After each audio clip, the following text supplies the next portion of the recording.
Guys, আমার মতো যদি আপনার সাথে এমনটা হয় তাহলে আপনার রিয়াকশনটা কেমন হবে? তো এখানে একটা স্কোয়াডের সাথে আমার দেখা হয়ে যায় এবং আশেপাশে থেকে 2-4টা কিল করতেই ছিলাম এবং আমি ভাবছিলাম যে এই ম্যাচটা ভুইয়া করব, কিন্তু হঠাৎ করে আমাকে একটা ক্যাম্পার স্কোয়াড মেরে দেয়। বিশ্বাস করেন গাইজ, তখন আমার এত পরিমাণ রাগ হয়েছিল, মনে হচ্ছিল যে আচ্ছা থাক আর বললাম না।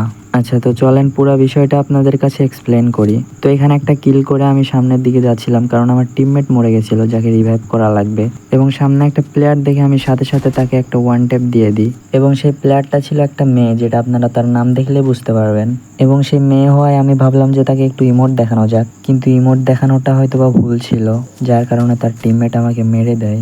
আচ্ছা ব্যাপার না, আমি রিভাইভ পেয়ে সরাসরি ফ্যাক্টরিতে চলে আসি রিভেঞ্জ নেওয়ার জন্য।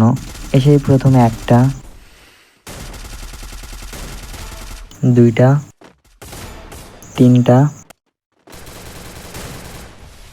এবং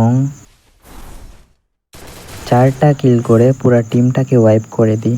বিশ্বাস করেন গাইজ, আমি ভাবছিলাম যে এই ম্যাচটা পুরো ভুইয়া নেব আমরা, বাট এই ফাজিল ক্যাম্পারগুলো আমাকে ম্যাচটা ভুইয়া করতে দেয় না এবং এই ফাজিল ক্যাম্পারগুলো আমাকে মেরে দেয়। আর বেঁচে ছিল আমাদের টিমের বিখ্যাত প্রো প্লেয়ার, যার গেম প্লে দেখলে আপনারা বুঝতে পারবেন।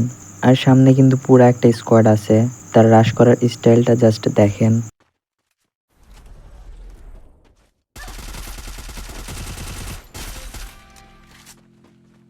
I know.